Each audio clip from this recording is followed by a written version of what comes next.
So as you guys know, I'm primarily a portrait photographer, but for me, every time I come to Las Vegas, I love just coming specifically to Red Rock Canyon and to Valley of Fire.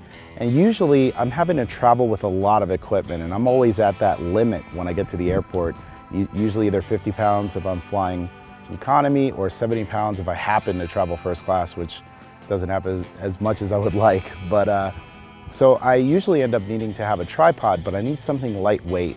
I don't want to bring really heavy equipment, and so that's why I checked out this Manfrotto Befree tripod from Manfrotto. And it's actually made for Sony, so it's got all the cool Sony accent colors, which I really love. And I love the fact that when I'm actually out here, I'm having to hike and go through trails and things of that nature, and it's really lightweight. I don't feel like it's kind of a burden to carry it with me. And let me kind of go through some of the specs on this tripod for you. The Manfrotto Befree tripod weighs in at 56.08 ounces. It's made of aluminum.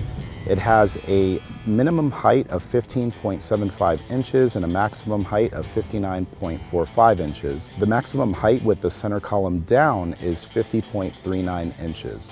It comes with a ball head that has an Arca Swiss plate, which comes in handy when you're using it with cameras like the Sony A7 series of cameras, the A9 series, and the A6000 series of cameras.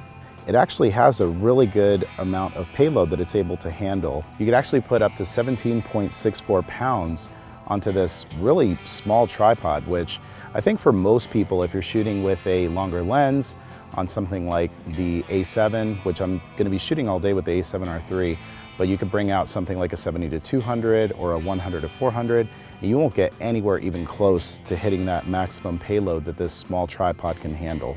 The other thing that this tripod has is the ability to basically move the legs so that you can choose the angle at which the legs will be placed.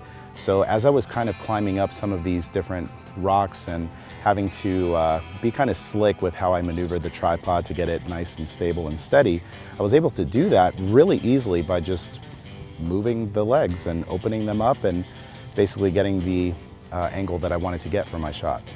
The Manfrotto Befree tripod also comes with a 494 aluminum center ball head, which is a really small ball head, but has some pretty cool features to it. I noticed really quickly when I put the camera onto the tripod that the levers here were really tight. So if you wanted to place your camera at any type of an angle with a heavy lens, you know, you're really assured that the lens is not going to cause everything to fall forward and maybe your camera kind of knocks the tripod off of its axis and falls down.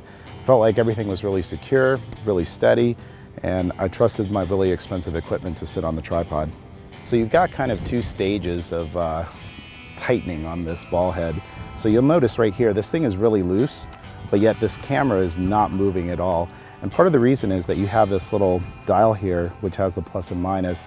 So if I tighten this on the plus side of things, even though this is loose, this camera is not going to move.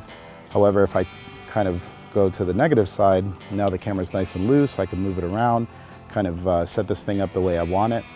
As I've been shooting throughout the day, I've been kind of playing around with this because sometimes I'm trying to get my composition right. I don't really want it to be locked down. But once I find my composition, I find the spot that I want to shoot, then I'll start to tighten this thing down, and I'm assured that my camera's not going to go anywhere. So as always, I had a really great time here at Valley of Fire, just kind of running around and taking photographs. What's one of your favorite places to go to kind of like decompress and unwind as a photographer? This place always kind of juices up my creativity, and I would love to know in your areas, like places that you've been to that kind of help you to recharge your batteries. Let me know in the comment section below. And also while you're there, if you have any questions about the tripod, leave it in the comment section. I'm going to leave a link with some additional details on the tripod that I'm using today, as far as other specs and details that maybe I didn't cover, because there are some other ones that I didn't think would be that important. But if you want to know everything, check out the link in the description. Also, again, subscribe if it's your first time here. I put out videos every single week on photography and cinematography and all sorts of different things, so make sure you subscribe. Thanks for watching this video, and I'll see you in the next one.